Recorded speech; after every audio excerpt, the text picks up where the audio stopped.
Hi, my name is Cynthia Meng, and I'm the music director for the Jonathan Larson Project. Cynthia, what else have you done? Where have we seen your work? Okay, I was most recently, I played on Back to the Future, the musical. Okay. I've also worked on Hadestown. I've played on a lot of subs on a lot of Broadway shows. And so, yeah, been around a little bit. Is this your first time musical directing a show? It's not my first time, but it is definitely one of my favorites, I'll say. Of all the songs in the show, which one speaks to you musically and why? Ooh, okay. I really, really love this song, "The Truth Is a Lie." And it's a very, I don't know, I think it's if you listen to it musically, it's kind of this almost like feel-good 80s vibe to it.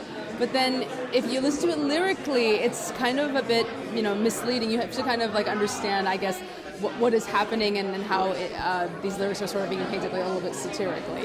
And I just love it. And getting to work with all of Jonathan's music, who would you say influenced him the most?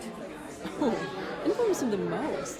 I actually think he was really influenced by people like Elton John and Billy Joel. I mean, he was certainly influenced by other musical theater writers, no question about it. He devoured other art, it's very clear.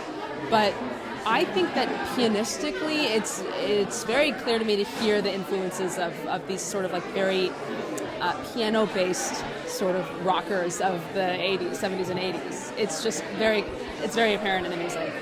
And listening to Jonathan's music and the genre of it, would you say he was more musical theater-based, or pop-based, or jazz-based, or classically based? I would say that his vocabulary that he used the most was probably what we would call rock or pop rock. But he is a storyteller, and that is also very clear in the music. He didn't just approach things from writing a pop song. He approached it as, what is the story I'm telling?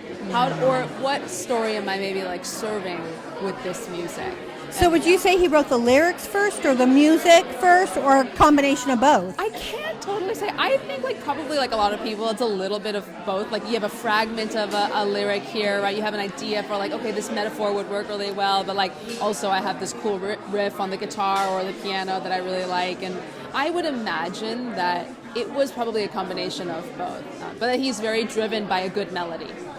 And what would you like audiences to take away from this show musically? I think I would just like them to hear the breadth of genres and styles that he wrote in. We're so familiar with Rent, and we're so familiar with Tick, Tick, Boom, at least theater kids are. But he really covered a lot of ground sonically. And I think that's what's really, really cool about his writing. And I want them to just come away being wow, I didn't realize that he was so diverse in the way he wrote songs. Yeah, because right now I think the best song he wrote was "Come to Your Senses." That's a wonderful one.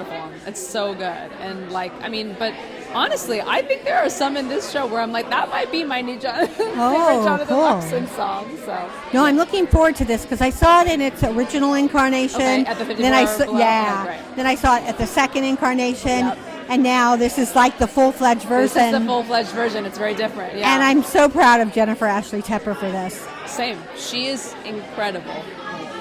It's an amazing journey, and I'm really, really happy for everyone, and I'm just happy also to be part of it. Thank you so much. Thank you. Thanks for having me.